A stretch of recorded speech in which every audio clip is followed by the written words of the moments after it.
ট্রাম্পের হুঙ্কারকে যেন প্রকাশ্যেই তুচ্ছ করে দিচ্ছে ইরান। একদিকে যুদ্ধের আগুন দাউ দাউ করে জ্বলছে, আর অন্যদিকে ওয়াশিংটনের দিক থেকে একের পর এক ভেসে আসছে হুমকি। প্রয়োজন হলে স্থান অভিযানও নামতে পারে যুক্তরাষ্ট্র।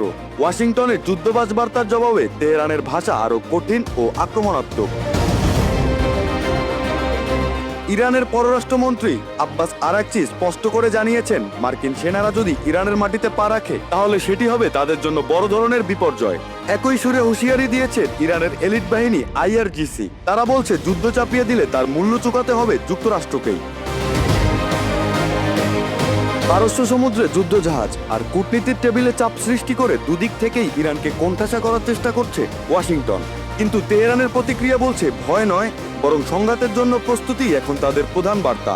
সম্ভাব্য মার্কিন স্থল অভিযান আলোচনা যখন আন্তর্জাতিক মহলে জোরালো হচ্ছে, তখন ইরানের নেতৃত্ব তা উড়িয়ে দিয়ে বলছে, যদি যুদ্ধ সত্যি মাটিতে নামে তবে সেটিই হবে যুক্তরাষ্ট্রের জন্য সবচেয়ে বড় অশনি সংকেত। গণমাধ্যমে প্রচারিত এক সাক্ষাৎকারে আব্বাস আরাকচিকে প্রশ্ন করা হয়েছিল, মার্কিন স্থল অভিযানের সম্ভাবনা নিয়ে তিনি উদ্বিগ্ন কিনা। জবাবে তিনি বলেন, ইরান বরং সেই পরিস্থিতির জন্য প্রস্তুত। তিনি হুঁশিয়ারি দিয়ে বলেন, আমরা ভয় পাচ্ছি না, যদি তারা আসে সেটিই তাদের জন্য বড় বিপর্যয় হয়ে দাঁড়াবে।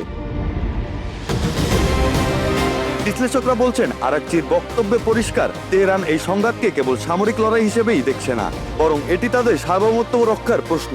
তিনি দাবি করেন, ইরানের সশস্ত্র বাহিনী বহু বছর ধরেই এমন পরিস্থিতির জন্য প্রস্তুতি নিচ্ছে। অতীতের সংঘাত ও আঞ্চলিক উত্তেজনা থেকে শিক্ষা নিয়ে তারা প্রতিরোধের কৌশল তৈরি করেছে। মাঠের লড়াইয়ের ক্ষেত্রে আরও কঠোর অবস্থান নিয়েছে IRGC।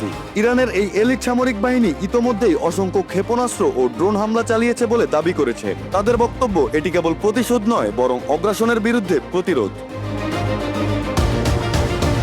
IRGC জানায়, যুক্তরাষ্ট্র ও তাদের মিত্রদের হামলা ইরানের লাল দাগ অতিক্রম করেছে, তাই তাদের সামরিক প্রতিক্রিয়া অব্যাহত থাকবে।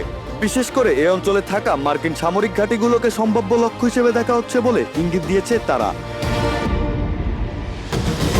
বিশ্লেষকদের মতে, ইরানের এই কঠোর ভাষা শুধু সামরিক বার্তা নয়, বরং কৌশলগত। তেহরান চায় যুক্তরাষ্ট্র বুঝুক, স্থল অভিযান মানে হবে দীর্ঘ ও ব্যয়বহুল যুদ্ধ। ইরানের ভৌগোলিক অবস্থান, বড় সেনাবাহিনী এবং আঞ্চলিক মিত্রদের উপস্থিতি এমন সংঘাতকে আরো জটিল করে তুলতে পারে।